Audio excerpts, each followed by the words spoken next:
Hi. We'll It's figure it out. Kori. Can't say your name. I'm Kylie. I have no makeup on, so I look really sad. No, she's good. She has a tan. I have mascara on for you. You're welcome. We really did it up today, hardcore. I combed my hair. Did you? I didn't. She didn't even comb her. wash my hair. I washed mine. That's all part of your read today. So today we're going to specifically be doing a energy reading for Mars retrograde, which started on the 9th and it goes till November 13th. This is a very long cycle, and the last time this happened was in 1988. So some of you viewers weren't even born. So this is new to a lot of people. Now, what is Mars retrograde? Mars in general is ruled by Aries. So Mars is the planet of war. And when it goes retrograde is when you are forced to slow down, because Mars, Aries, is a forward movement, action-oriented planet and zodiac sign. So when it goes retrograde, basically that means slow your roll. There's some dots that need to be kind of looked over or felt out. There's some things that you haven't maybe been dealing with, especially with 2020. This is where the 2020 vision gets very clear. You kind of reorientate yourself with your goal and how to get there in a more productive way and not such a struggling way. Instead of just a leap of faith energy, it's more of a slow down, look at the big picture kind of feel. So with that vibe being set, we're going to start with Kylie talking about the oracle cards, and then I'll end it with the tarot. We're mostly going to start with these because she was just talking about slowing down and really evaluating or reflecting on things that have either taken place already or upcoming decisions that you have to make. I'm just going to start with the first two that came out were Windfall and Sobriety. I'm going to focus more on the Sobriety card because we're coming into fall. Okay. And coming out of summer, I feel like it's kind of like a party season, really. Everybody's just outside, having fun, maybe drinking a little bit too much, or a lot of it. Or maybe doing some other self-destructive.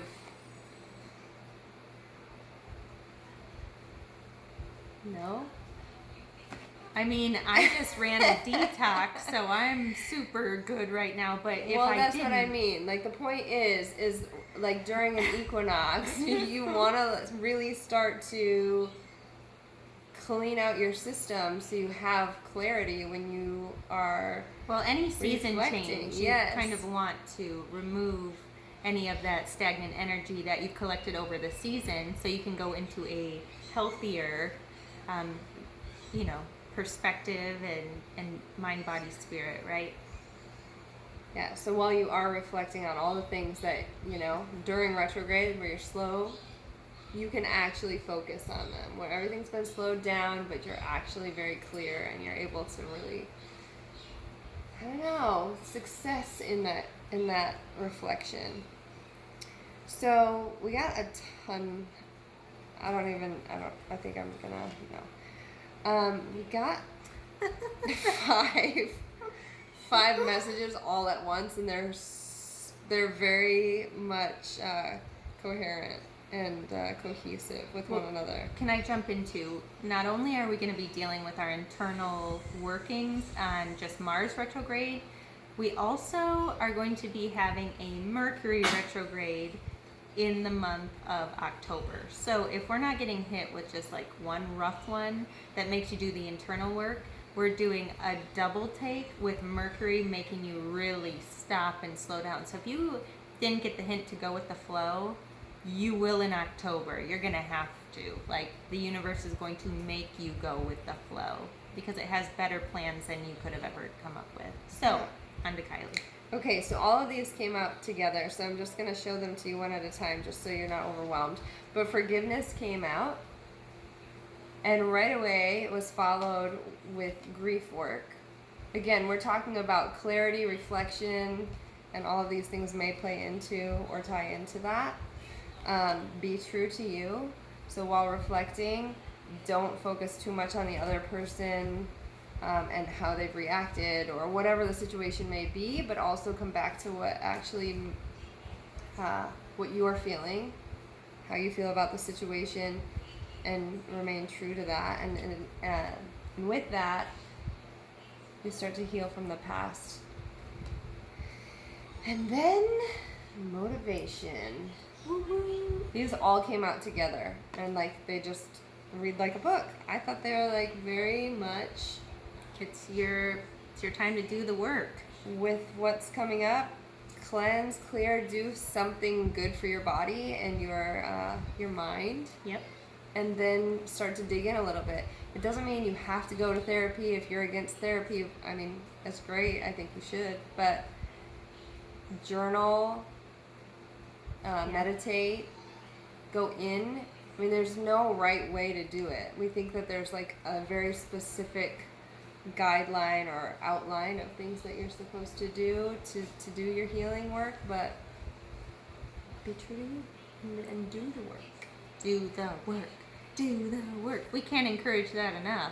We all have stuff, right? And if you want to end a cycle, you have to start a new cycle, but with a different mindset. So this is kind of that reset button that if you haven't done it yet in 2020, it's going to hit you pretty hard. So, Work. Do the work. Do something good for you. So, if you're ready, We're ready. Go. we're going to switch gears now to the tarot, which gives you a little bit more of a storyline that we're going to go through, and the overall energies we all might be experiencing. So, if we've lost you at the oracle, namaste. And for those who are interested in all of the energy that has been provided, here we go. So, I did 3 sets of cards, and the first came out with 3 cards, which is the max I will ever take.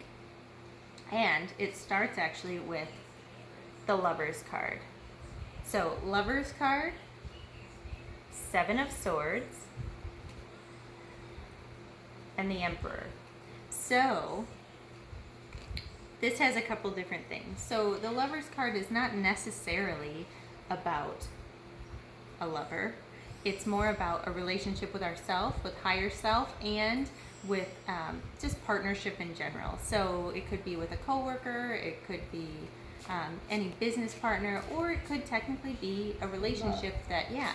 So when we get the 7 of Swords with that, that tells us there's something that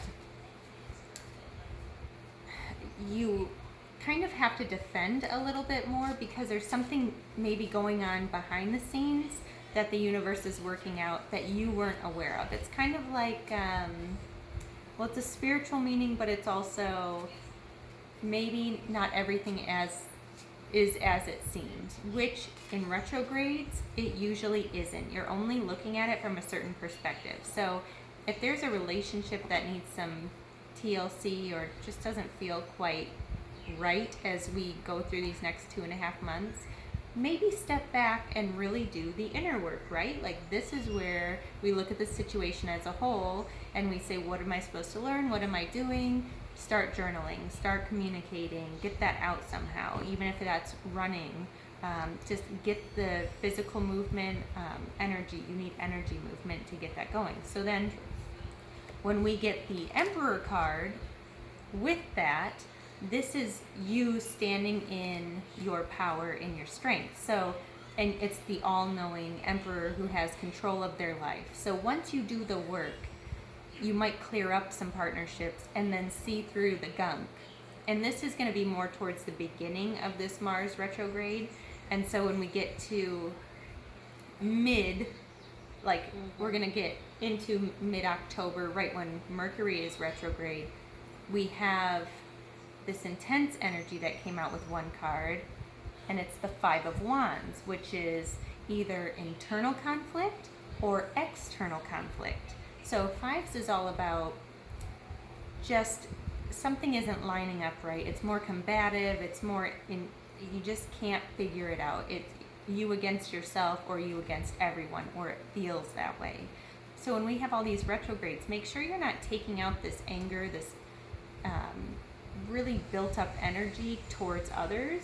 So Mars is all fiery and you really have to watch your temper anyways. But then when we have this midway through, this is like you are boiling down to nothing and you're really just hot tempered and everything could set you off, or someone is feeling that way and coming towards you.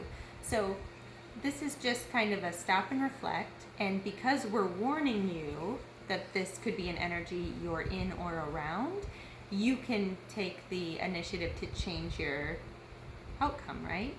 So, okay. And then the end of Mars retrograde, which we're going to also have, if you're in the USA, it's the political time too. So there's a lot of things happening. I think she's talking about an election. There is an election, and also with Mars retrograde, we might find out more political unrest and things that have been hidden might come to the surface a little bit more abruptly. So keep your eyes and ears open for that. But our last card, I love this. Six of Pentacles.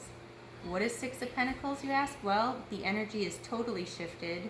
You've come out of that combative mindset or energy around you, and you've learned to give and take equally. This means there is just even keel. Somebody offers you something and you can actually offer something back in a normal form. Or if you always feel like you're giving and you're always depleted, well, this is where you're going to return and open your heart up enough to allow things to come in. And that goes right along with the oracle cards that Kylie had pulled. So it's such a beautiful reading. You need to do the internal work, and again, the midpoint, you might be internalizing everything of your own life and circumstances, and this is where you're going to learn where you haven't been really balanced in life all this time. So this is where you're going to close a cycle and start a new one. And just dig in. You know, do it. When we do the shadow work, the hard work on ourselves and our situation, even though it's not comfortable to do, it's worth it. Freedom, mental freedom, spiritual freedom, clarity, all the things. And that's what's going to come with it. And when we get into November into December, it's a different world. You're going to start a whole new chapter in life. If you like it or not, get ready. Inner child healing.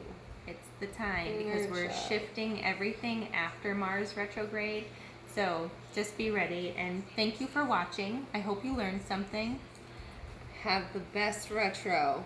Woohoo! It'll be done before you know it. Just do the work, and it'll be and worth go with the it. flow. It'll be great. Go on with the other side. Don't force things. That's the biggest thing. Drink some pumpkin lattes and stuff. Okay. Pumpkin. Yeah. Pumpkin tea. Oh, I like pumpkin tea. Pumpkin's good. Yeah. All right. Well, you ready? We're going to send you off with some love, and we'll see you soon. Namaste. Bye.